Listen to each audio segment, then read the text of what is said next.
Hello दोस्तों, कैसे हैं आप लोग। मैं आपका दोस्त, आपका सारथी विकास श्रीवास्तव, आपके इस अधिगम क्लास में आप लोगों का स्वागत करता हूं। और तो इस बार थोड़ी वीडियो आने में लेट हो गई, तो इसके लिए मैं क्षमा प्रार्थी हूं।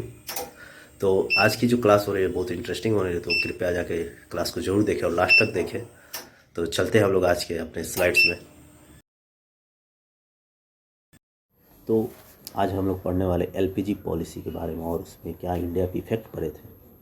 तो इसकी शुरुआत मैं एक कहानी के रूप में करना चाहता हूँ। जब हमारा देश 1947 में आज़ाद हुआ और संविधान लागू हुआ, उस टाइम के बाद से हमारा देश कैसा बन चुका था, डेमोक्रेटिक कंट्री बन चुका था। हम लोग अपने प्रतिनिधि को चुनने लगे थे, मतलब पॉलिटिक्स का राज होने लगा, सरकारें चलने लगी, सब कुछ कंट्रोल, जितने भी सारे इंडस्ट्रीज हैं, फर्म्स थे, ऑर्गेनाइजेशन, सब कुछ किसके कंट्रोल में हो गया था, गवर्नमेंट के कंट्रोल में। और गवर्नमेंट के अंदर जाते ही ये सब क्या हो, उसमें इतनी सारी कमियां होने लगी, इतने सारे लोग, मतलब लोग इसका ध्यान नहीं रख रहे थे इकोनॉमी के बारे में, जिससे क्या होना, हमारी जीडीपी एकदम से डाउन होने लगी। अगर आप लोगों ने मेरी पिछली क्लास से अगर इकोनॉमिक प्लानिंग के रूप में पढ़ा होगा, तो आपने देखा होगा उसमें किस टाइप से क्राइसिस हो रहे थे।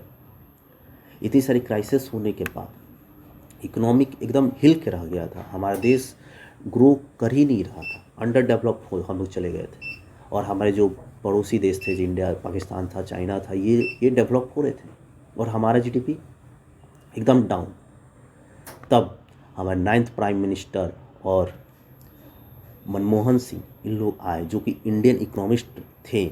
इन्होंने इकोनॉमी को एक नया रूप दे दिया, एक नया चेहरा दिखाया, एक नई राह दिखाई, जिससे पूरा इकोनॉमी ही बदल कर रख दिया, जिसका नाम था एलपीजी पॉलिसी। इसका नाम था एलपीजी पॉलिसी।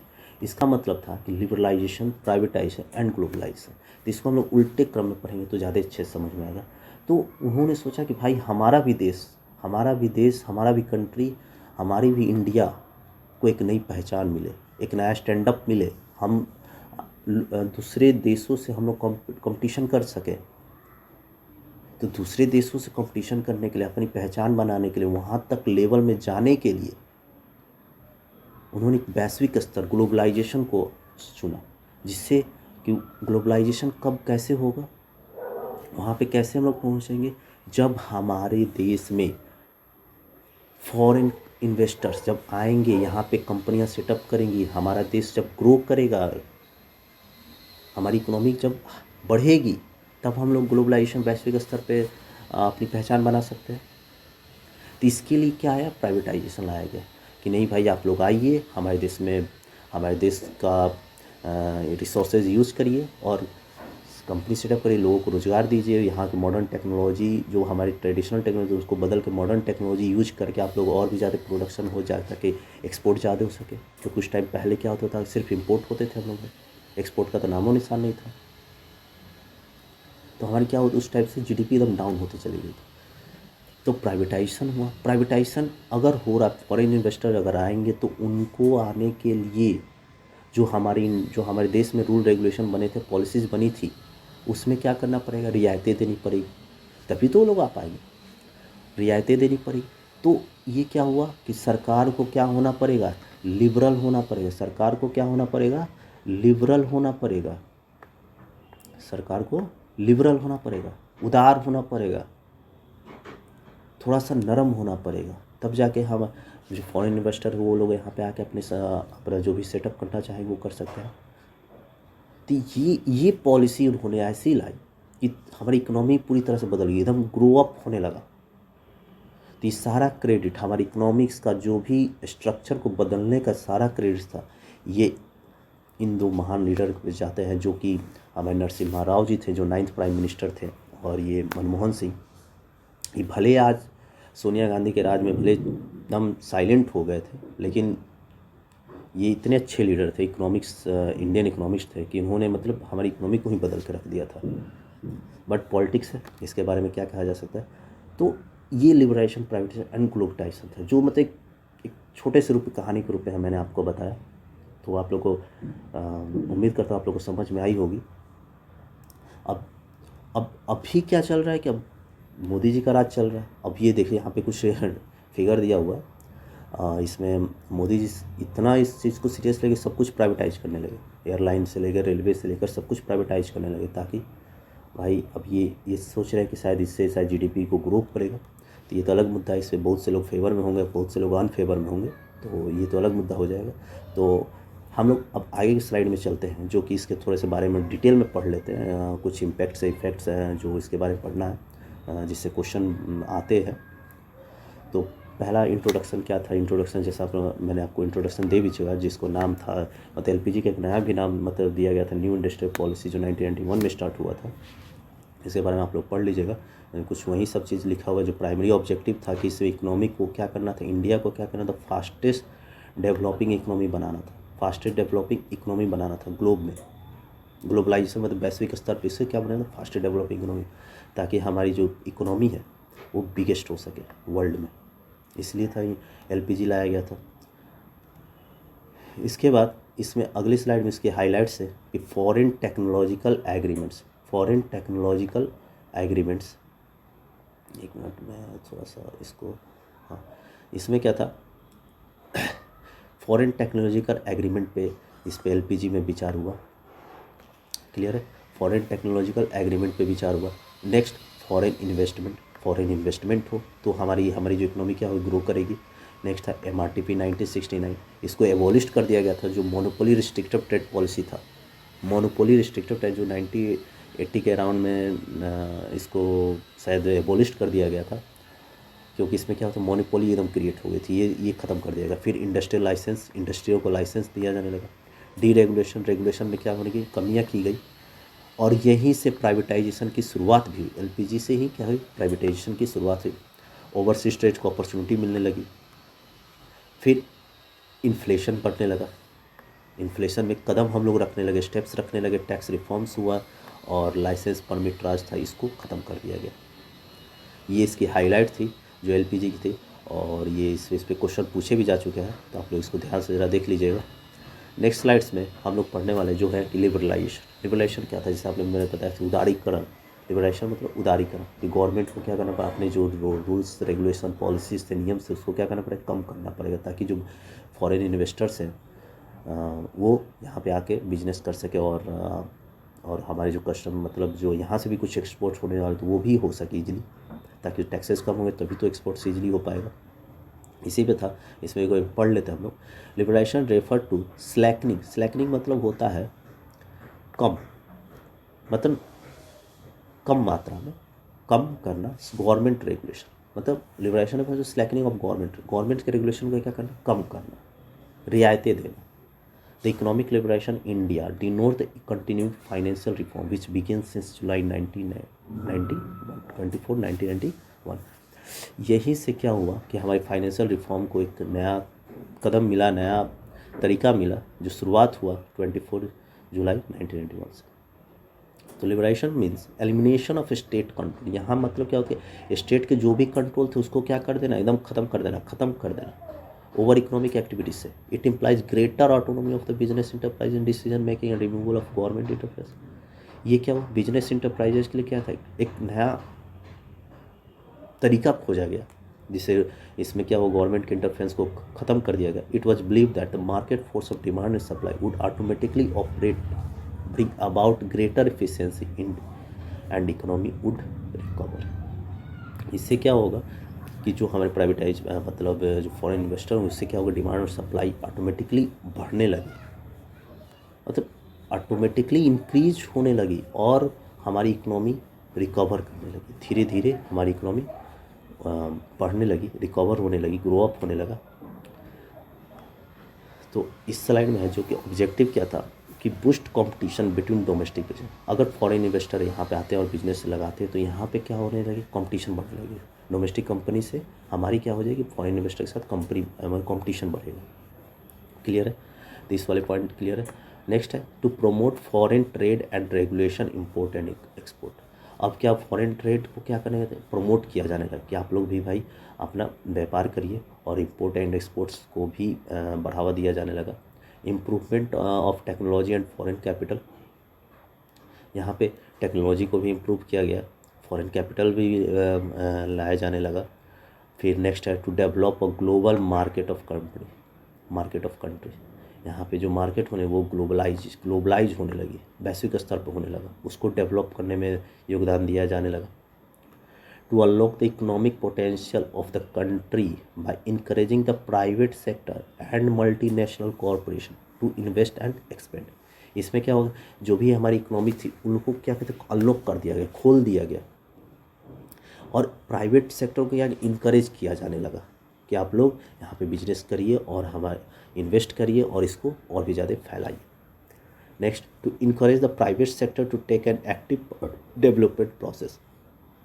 प्राइवेट सेक्टर को क्या करेगा, इनकरेज किया जाने लगा कि डेवलपमेंट में आप लोग हिस्सा ले, एक्टिव पार्ट्स करें। To reduce the role of the public sector in future industrial development. एकदम सिंपल सा लैंग्वेज में लिखा गया है। आप लोग इसको, अगर आप लोग को इसका पीडीएफ चाहिए तो आप लोग नीचे लिंक में डिस्क्रिप्शन दे दूँगा टेलीग्राम पर, उसमें आप लोग ज्वाइन करके इसका पीडीएफ आप लोग ले सकते हैं। तो to reduce the role of public sector, public sector को क्या किया जाए, कम मतलब सरकार की जो सोशलिस्ट था वो खत्म गया, धीरे धीरे प्राइवेटाइजेशन की तरफ से हम लोग मूव करने लगे थे। To introduce more competition into the economy with the aim of increasing efficiency. नए नए कॉम्पिटिशन इकोनॉमी में आने लगे, जिससे क्या हो रहा है, हमारी इफिशियंसी बढ़ने लगी। क्या होता है कि जैसे हम लोग अगर अकेले पढ़ रहे हैं तो हम लोग पास कंपटीशन जब खत्म होने के बाद हम लोग कुछ समझ ही नहीं आता है क्या पढ़ना है क्या नहीं पढ़ना है। अगर वहीं हम लोग अगर ग्रुप में पढ़ रहे हैं या कोई एक क्लास में पढ़ रहे हैं तो वहाँ कंपटीशन बहुत ज़्यादा होती है, हम लोग को आगे बढ़ना है। तो हम लोग को जब अपने को जब आगे बढ़ाने के लिए हमें 10 लोग के साथ कंपटीशन करना पड़े, 20 लोग के साथ कंपटीशन होना, अपनी एफिशिएंसी क्या करनी पड़ेगी, बढ़ानी पड़ती है। जहाँ हम लोग 5 घंटा पढ़ते हैं वहाँ 10 घंटा पढ़ना स्टार्ट करेंगे और उसको अच्छे ढंग से पढ़ना स्टार्ट करेंगे, तो क्या होती है, कंपटीशन इंक्रीज करती है। वैसे ही यहाँ पे भी होने लगा। अब डोमेस्टिक वालों ने देखा कि भाई अरे प्राइवेटाइज होने लगा, मतलब प्राइवेट कंपनी आने लगी, अच्छी खासी फैसिलिटी देने लगी, अच्छे खासे मतलब डिमांड्स में सप्लाई बढ़ने लगे, गुड्स में मतलब चेंज होने लगे, तो उनकी क्या कंपटीशन इंक्रीज हो, कंपटीशन इंक्रीज होगी तो ऑटोमेटिकली कि हमारा जो जीडीपी क्या होगा, हमारी इकोनॉमी क्या होगी, ग्रो करेगी। ये था ऑब्जेक्टिव ऑफ लिबरलाइजेशन का। नेक्स्ट है इसका इम्पैक्ट क्या पड़ा था, रिफॉर्म्स क्या हुआ थे लिबरलाइजेशन। तो इंडस्ट्रियल सेक्टर को डीरेगुलेशन किया गया, फाइनेंशियल सेक्टर रिफॉर्म्स किए गए, टैक्स रिफॉर्म्स किए गए, टैक्सेस में भी रिफॉर्म्स किए गए थे, फॉरेन एक्सचेंज रिफॉर्म्स, ये भी फॉरेन एक्सचेंज जो था उसको भी रिफॉर्म किया जाने गया। ट्रेड एंड इन्वेस्टमेंट पॉलिसी लाई गई, मतलब सब कुछ ये जितने भी सारे आप रिफॉर्म्स देख रहे हैं आप लोग पढ़ लीजिए। फॉरेन एक्सचेंज रिफॉर्म्स था, फॉरेन ट्रेड पॉलिसी रिफॉर्म्स था, ये सब सारी चीज़ को में बदलाव किया गया ताकि अच्छे से बिजनेस को कंपटीशन मिल सके और मेरा जो इकोनॉमी है वो ग्रो कर सके। क्लियर है। नेक्स्ट है जो कि है impact of liberalisation in India. India पे इसका लिबरलाइजेशन का क्या इम्पैक्ट पड़ा, फ्री फ्लो ऑफ कैपिटल होने लगा। आप लोग देख सकते हैं फ्री फ्लो ऑफ कैपिटल, इसका मतलब it has improved flow of capital, capital का फ्लो होने लगा, कैपिटल्स आने लगे, पूंजी आने लगी। कैसे, फॉरेन इन्वेस्टर आने लगे, फॉरेन इन्वेस्टर आएंगे, कंपनी में पैसा लगाएंगे तो क्या हो, कैपिटल बढ़ेगी। Next, stock market performance, stock market generally high होने लगे। जो स्टॉक मार्केट वाइल मतलब जी भी कंपनी थी पहले सरकार के अंडर थी, जैसे ही प्राइवेटाइज हुआ प्राइवेट के अंदर में आने तो वहाँ के स्टॉक मार्केट क्या होने लगी, हाई होने लगी। पॉलिटिकल रिस्क को कम कर दिया गया, पॉलिटिकल रिस्क यहाँ पे कम हो गए थे। मतलब एक तरफ से आप लोग समझिए कि हम लोग एक कदम रखने जा रहे थे प्राइवेटाइजेशन में। क्लियर, पॉलिटिकल रिस्क इसमें रिड्यूस होने लगा। नेक्स्ट था जो कि डाइवर्सिफिकेशन ऑफ इन्वेस्टर। अब जो इन्वेस्टर थे उनको डाइवर्ट किया जाए कि आप लोग आइए हमारे पास इन्वेस्ट करिए, हमारे जो एसेट्स है, हमारे जो इन्वेस्ट मतलब कंपनियाँ उसमें आप लोग आकर इन्वेस्ट करिए। उनको तरीका दिखाया गया, उनको रियायतें दी गई कि आकर यहाँ पे इन्वेस्ट करें। नेक्स्ट था इम्पैक्ट ऑन एग्रीकल्चर। इसमें क्या हुआ कि cropping pattern has undergone a huge modification. अब यहाँ पे जो फसलें जो कटाई होती थी वो पहले ट्रेडिशनल तरीके से होती थी, जिसमें मेहनत भी बहुत ज़्यादा लगते थे और ज़्यादा फसलें ख़राब भी आई थी, फसलें ख़राब भी हो जाती थी। तो यहाँ पे क्या पैटर्न्स को इम्प्रूव किया गया। But the impact of layers can not be properly measure, it is over that still all processive government control and intervention और the distribution of the produce. अब इसमें क्या हो रहा है, उन लोगों को अच्छी खासी कीमत भी मिलने लगी। निगेटिव क्या था, निगेटिव इसमें क्या इम्पैक्ट पड़ गया इंडिया को कि इसमें क्या हुआ, टेक्नोलॉजी इम्पैक्ट। इस पहला तो डी स्टेबलाइजेशन ऑफ इकोनॉमी। इसमें क्या हुआ, ट्रेमेंडस redistribution of economic power and political power lead to destabilization effect on the entire Indian economy। मतलब जो भी सरकारी काम थे वो क्या होने, डीस्टेबलाइज हटने लगे। अब मल्टीनेशनल प्रायर टू 1991 से पहले MNC did not play much role in Indian economy. जो मल्टीनेशनल कंपनी थी वो ज़्यादा अहम रोल नहीं निभाती थी। लेकिन आफ्टर आफ्टर 1991 जैसे ही एलपीजी आया, लिबरेशन आया, अब एमएनसी क्या होने हमारे पास हमारी इकोनॉमी में रोल निभाने लगे, एक्टिव रोल निभाने लगे। टेक्नोलॉजी इम्पैक्ट क्या पड़ा, इसमें क्या होगा, जो पुरानी टेक्नोलॉजी थी उसको हटाने जाने लगा और नई टेक्नोलॉजी को अडॉप्ट किया जाना, जिससे क्या होगी, जो छोटी कंपनियां थी जो पुराने मॉडर्न ट्रेडिशनल टेक्नोलॉजी से चल रही थी, वो क्या होने धीरे धीरे बंद होने लगे। उसके बाद आया नेक्स्ट है merger and acquisition. Merger acquisition में क्या था कि इसमें जितने छोटी छोटी कंपनियां थे उसको बड़े बड़े कंपनियां अडॉप्ट करने लगी, बड़े बड़े कंपनियां अडॉप्ट करने लगी, ताकि वो अच्छे से अलग अलग तरीके से उसी चीज़ को ज़्यादा ग्रो अप करा सके, नई टेक्नोलॉजी की तरह, न्यू स्किल के तहत। Impact of FDI in banking sector क्या हुआ, इसमें क्या, foreign direct investment allowed in the banking and insurance sector resulted in decline of government stake in bank.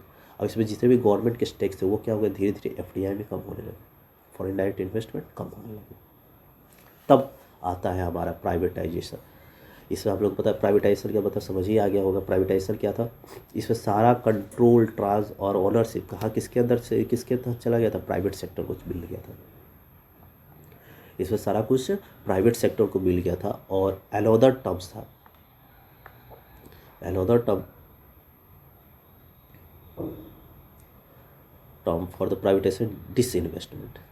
The objective of disinvestment were to raise resources through the sale of PSU, public sector unit को बेचकर जो पैसा आते थे वो सीधे social fair welfare expenditure और PSU को बढ़ाने में लगने लगा, कंपटीशन को इंक्रीज करने में लगने लगा, इंक्रीजिंग कंज्यूमर सेटिस्फैक्शन को with better quality goods. Privatisation में क्या हुआ, जो पुराने तरीके से गुड्स बनते थे वो अब उसको थोड़ा मॉडर्न टाइप से बनाकर और न्यू तरीका देकर, लुक देकर उसको लोगों तक पहुँचाए, कंज्यूमर को सेटिस्फेक्शन पहुँचाएंगे।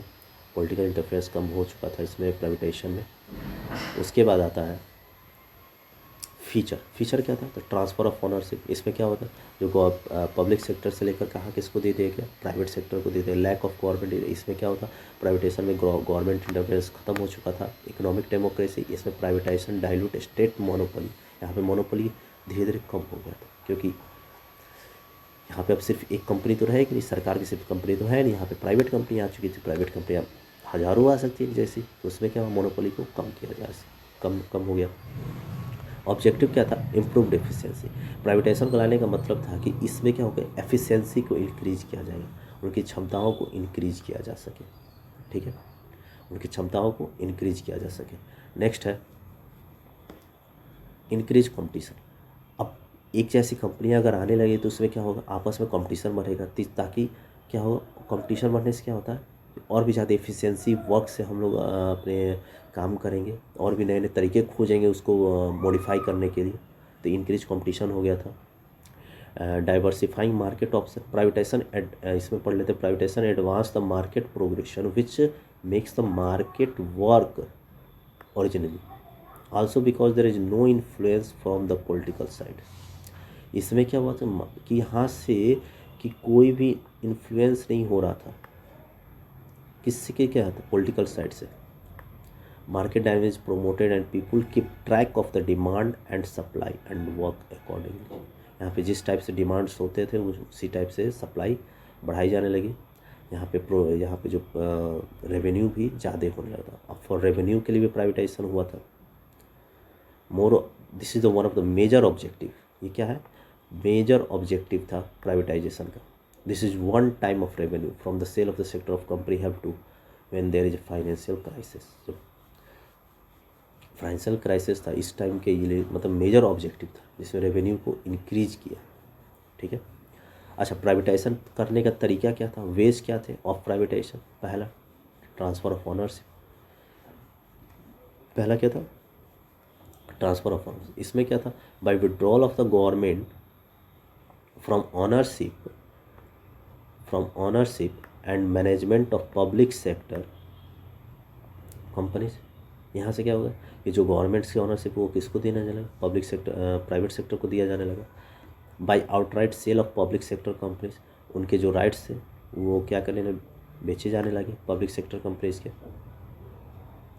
नेक्स्ट है डिसइन्वेस्टमेंट। डिसइन्वेस्टमेंट के तहत भी प्राइवेटाइजेशन का एक नया तरीका था। Privatisation of the public sector undertaken by selling off part of the equity of PSU. Public sector पास जो भी इक्विटी थे पीएसयू के, वो टू द प्राइवेट सेक्टर को बेचे जाने लगे, इन्वेस्ट किए जाने लगे। उसको इसी को डिसइन्वेस्टमेंट कहते हैं। The purpose of the sale is mainly to improve the financial discipline. इसका मेन मकसद यही था कि हमारा जो फाइनेंशियल हो वो बढ़ सके, फाइनेंशियल कंडीशन इंक्रीज कर सके और मॉडर्नाइजेशन हो सके। तो हाउ देयर आर 6 मेथड और है जिसमें public sale of share, public auction, public tender, direct negotiation, transfer of control of state और म्यूनसिपैलिटी कंट्रोल्ड इंटरप्राइजेज। यहाँ से स्टेट ऑफ म्यूनसिपैलिटी और ये सब ट्रांसफर होने लगे। Lease with the right to purchase. Next है इम्पैक्ट ऑफ प्राइवेटाइजेशन। इम्पैक्ट क्या पड़े थे? पॉजिटिव एस्पेक्ट था, इम्प्रूव्ड एफिशिएंसी को बढ़ाने के लिए, lack of potential interface, short term view, share holder, increase competition, government will raise revenue from the sale. ये क्या है? एफिशिएंसी को बढ़ाने के लिए।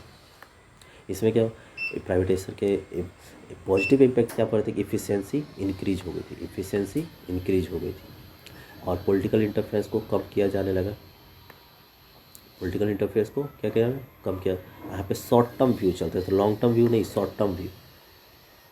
इससे क्या होता है कि मतलब अब लॉन्ग टर्म में क्या होता है कि उसके लिए पूरी अच्छी खासी प्लानिंग बनानी पड़ती थी और इंतजार करना पड़ता। यहाँ पे छोटे टर्म्स बनाए जाते थे, व्यू बनाए जाते थे और उस हिसाब से काम होते तो ज़्यादा बेनिफिट हो पाता था। शेयर होल्डर सब कुछ प्राइवेटाइजेशन के तहत होने लगा। इन कॉम्पिटिशन इंक्रीज हो गया था। Government will raise revenue from the sale, government को रेवेन्यू जनरेट होने लगा सेल से। ठीक। निगेटिव इम्पैक्ट क्या हुआ कि नेचुरल मोनोपोली था, जो मोनोपोली था वो ख़त्म हो। तो सबसे बढ़िया तरीका यही था कि वो यहाँ पे मोनोपोली को क्या किया गया? ख़त्म किया गया। पब्लिक इंटरेस्ट, यहाँ पे पब्लिक इंटरेस्ट, अब यहाँ पे लोग पब्लिक के बारे में नहीं सोच रहे थे। उनकी जो प्राइमरी ऑब्जेक्टिव थी, हेल्थ था, पब्लिक सर्विस था और जो भी मतलब ट्रांसपोर्ट फैसिलिटी था, उस सब के बारे में हम लोग सोचना बंद कर देते। सिर्फ यहाँ पे मोटिव क्या हो गया था? सिर्फ प्रॉफिट मोटिव हो गया था। प्राइवेटाइजेशन में सिर्फ क्या था? प्रॉफिट मोटिव हो गया था। कैसे हम प्रॉफिट कमा लें, कैसे ऐसी कौन सी मतलब गुड्स ला दें या प्रोडक्ट ला दें या ऐसी कौन से ऑर्गेनाइजेशन है जिससे हमें प्रॉफिट हो, यहाँ पे ये मेन हो गया था। इसका ये नेगेटिव इम्पैक्ट था। और नेक्स्ट था government losses out on potential dividends. अब यहाँ पे गवर्नमेंट्स क्या होने पे, प्राइवेट कंपनी के वो अपने डिविडेंड्स को क्या करने पड़े? खोने लगे, डिविडेंड्स को खोने लगे। Problems of regulating private monopolies. अब प्राइवेट मोनोपोलीज यहाँ पे भी क्रिएट होने लगा था। अब प्राइवेट अपने तरीके से प्राइसेस बढ़ाने लगे थे, मनचाहे प्राइस बढ़ाने लगे थे। जैसे जैसे नई टेक्नोलॉजी लगा रहे थे, वो अगर आज 100 रुपये है तो कल 200 रुपये का, जिसमें कोई कंट्रोल ही नहीं था। प्राइवेट मोनोपोलीज हो गया था। शॉर्ट टर्मिशन फॉर्म्स होते थे। इसमें क्या होता था कि as well as the government is being motivated by the short term pressure. This is something private firm may do as well. To please shareholder, they may seek to increase short term profit. इसमें क्या होता था, जो लोग भी investment करते थे, जो भी शेयर होल्डर थे, उन लोगों को सिर्फ शॉर्ट टर्म के लिए ही फ़ायदे होते थे, लॉन्ग टर्म के लिए फ़ायदे नहीं होते थे। और वो लोग लॉन्ग टर्म को भी मतलब इग्नोर करने लगे। ये सारे निगेटिव इम्पैक्ट थे। एक बार रिवीजन कर लेते हैं। निगेटिव इम्पैक्ट में क्या क्या था कि नेचुरल मोनोपोली ख़त्म हो गया था। पब्लिक इंटरेस्ट के बारे में लोग ख्याल नहीं रखते थे, सिर्फ प्रॉफिट मोटिव इन लोगों का प्राइमरी ऑब्जेक्टिव हो गया था। नेक्स्ट था गवर्नमेंट अपने डिविडेंड्स को खोने लगे थे। फिर प्राइवेट सेक्टर्स मोनोपोली क्रिएट करने लगा था, मनचाहे दाम से बढ़ाने लगे थे। इस पे अब कोई कंट्रोल था नहीं सर स्टेट का, तो वो लोग अपने हिसाब से अपना मोनोपोली क्रिएट करने लगे थे, पावर को इम्प्रूव करने लगे थे। शॉर्ट टर्म फर्म्स यहाँ पे क्या होता है, जो इन्वेस्टर थे वो सिर्फ शॉर्ट टर्म के लिए ही इन्वेस्ट करते थे, लॉन्ग टर्म के बारे में ये लोग इग्नोर करना अवॉइड करने लगे। उसके बाद आता है ग्लोबलाइजेशन, मतलब अब हम लोग प्राइवेट से जब इतनी इकोनॉमी जब ग्रो होने लगी तो हम लोग वैश्विक स्तर पे जाने लगे, मतलब हमारा अब स्टैंड अप मतलब दूसरे दूसरे देशों के सामने भी हो सकता था। ग्लोबलाइजेशन में क्या था कि हमारा जो national economy with the world economy it implies a free flow of information. यहाँ पे क्या होगा, free flow of information, ideas, technology, goods and services. मतलब यहाँ पे हम जितने भी सारे आइडियाज़ हैं, टेक्नोलॉजी है, जो भी यहाँ पे मॉडर्न टेक्नोलॉजी यूज हो रही है कैपिटल से, वो क्या होने लगे, मतलब दूसरे देशों में ट्रांसफ़र होने लगे। Even people across different countries, यहाँ के जबकि यहाँ के जो लोग थे वो भी डिफरेंट कंट्री में जाने लगे, सोसाइटी में जाने लगे, वहाँ के रहन सहन तौर तरीके देख के, कल्चर देख के, वहाँ के व्यवस्थाएँ देख के वहाँ शिफ्ट होने लगे। इससे क्या, it increase connectivity between market and farmers. इससे क्या हुआ कि हमारा जो देश एक इसमें क्या हो, कनेक्शन बैठ गया, एक दूसरे से मार्केट से हम लोग लिंक होने लगे, ग्लोबलाइज होने लगे। इसी को हम लोग ग्लोबलाइजेशन बोलते हैं।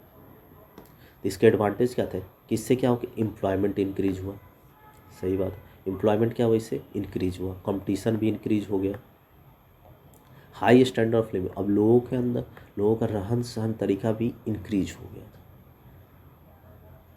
जो लोग जिस टाइम 100 रुपये में अगर उस टाइम अगर रह रहे हैं, तो आज वो लोग का इंक्रीजमेंट 200 रुपये की, उस मतलब क्योंकि क्या कि अब जो चीज़ ना भी चाहिए वो लोग भी वो चीज़ खरीद रहे थे।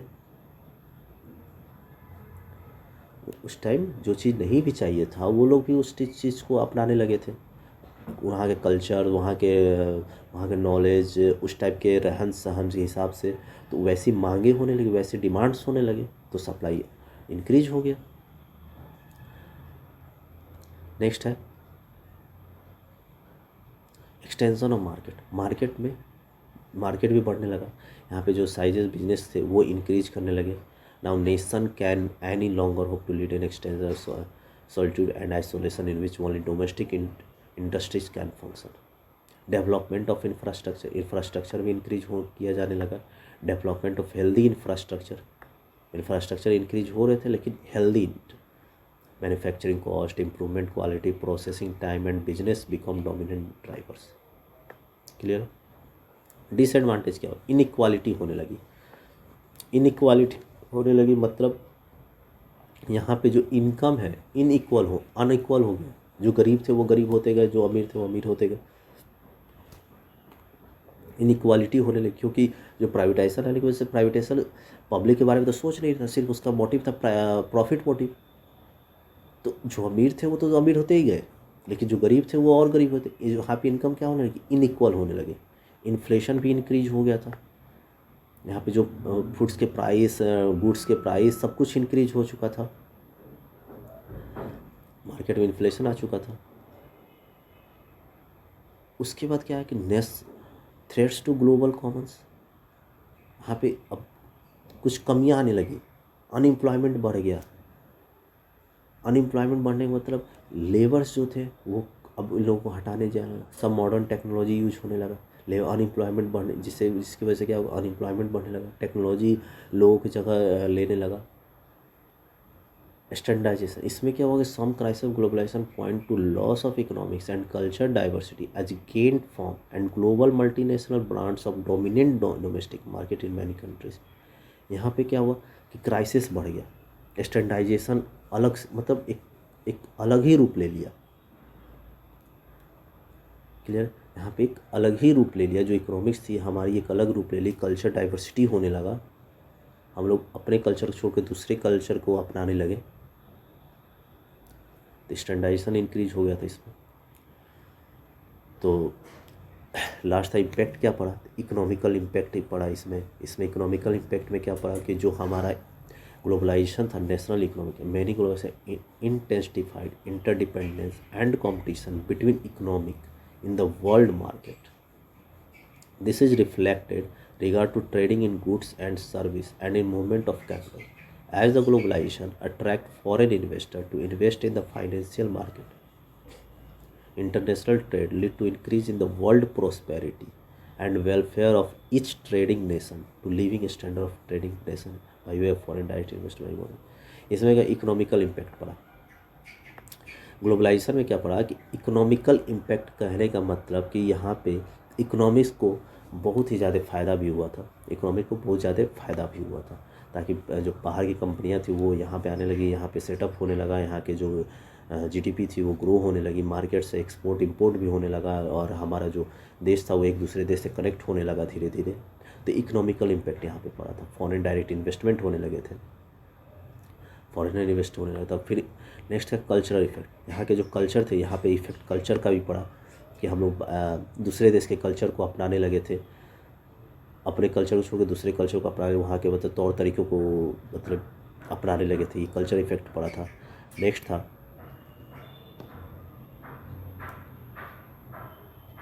था पॉलिटिकल इफेक्ट। यहाँ पे क्या हुआ कि political globalisation, political and culture जो था वो धीरे धीरे कम होते गए, पॉलिटिकल इफेक्ट यहाँ पे धीरे धीरे कम होते गए। जैसे ही ग्लोबलाइजेशन होने लगा तो प्राइवेटाइजेशन की वजह से क्या हुआ था कि यहाँ पे पॉलिटिकल का पावर धीरे धीरे कम होते गया।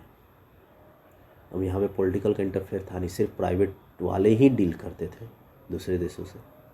टेक्नोलॉजिकल चेंज हुआ, टेक्नोलॉजिकल में ये थोड़ा सा अच्छा चीज़ हुआ था कि जो हम ट्रेडिशनल चीज़ कर रहे थे वो मॉडर्न टेक्नोलॉजी के अनुसार उसी चीज़ को दुगने तेज़ी से हम लोग कर रहे थे, तो टेक्नोलॉजिकल चेंज हुआ था।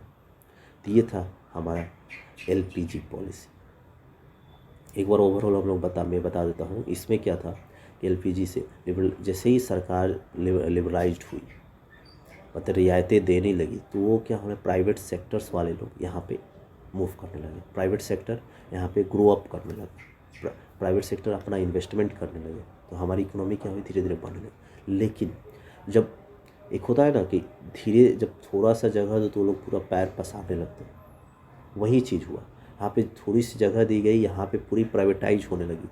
अब यहाँ पे लोग जो प्राइवेटाइजेशन थे वो क्या करने लगे, अपना ही मोनोपोली क्रिएट करने लगे, अपना ही मोनोपोली क्रिएट।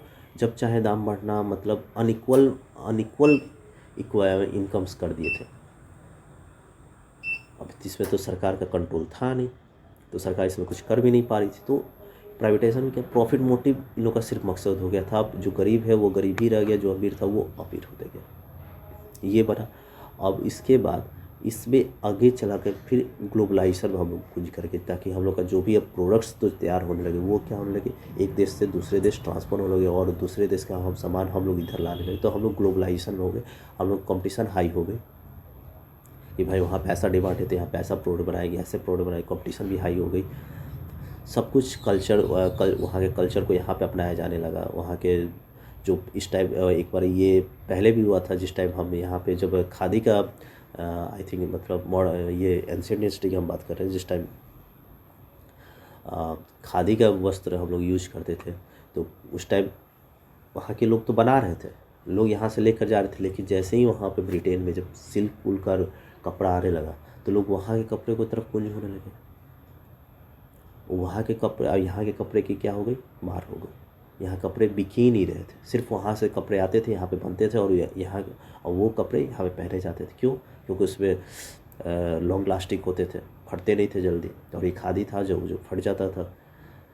तो इस पर क्या हुआ था, इसी को लेकर असहयोग आंदोलन हुआ था। वही चीज़ यहाँ पे प्राइवेटाइजेशन में हो गया। अब फिर से वही चीज़ यहाँ पे लाया गया, प्राइवेटाइज को ले आया गया, फॉरेन कंपनियाँ आने लगी, फॉरेन कल्चर्स आने लगे, लोग उसको अपनाने लगे। तो ग्लोबलाइजेशन में हम लोग कुछ कर सके थे। तो इसके कुछ इफ़ेक्ट्स भी थे, कुछ निगेटिव थे। तो ये था हमारा एलपीजी पॉलिसी। तो आई होप आप लोग को समझ में आया होगा और हमारे चैनल में ज़रूर बने लगे। Thank you net and JRF aspirants, और कमेंट करके ज़रूर बताएं कैसा लगा आप लोग को। और सिर्फ और एक क्लास या 2 क्लास बचे हुए हैं, जिसके बाद हम बिजनेस एनवायरनमेंट्स की MCQ करने वाले हैं, और जो एक्सपेक्टेड MCQ होगा। तो आप लोग मेरे चैनल में बने रहें, तो कृपया करके लाइक शेयर एंड सब्सक्राइब ज़रूर करें। धन्यवाद।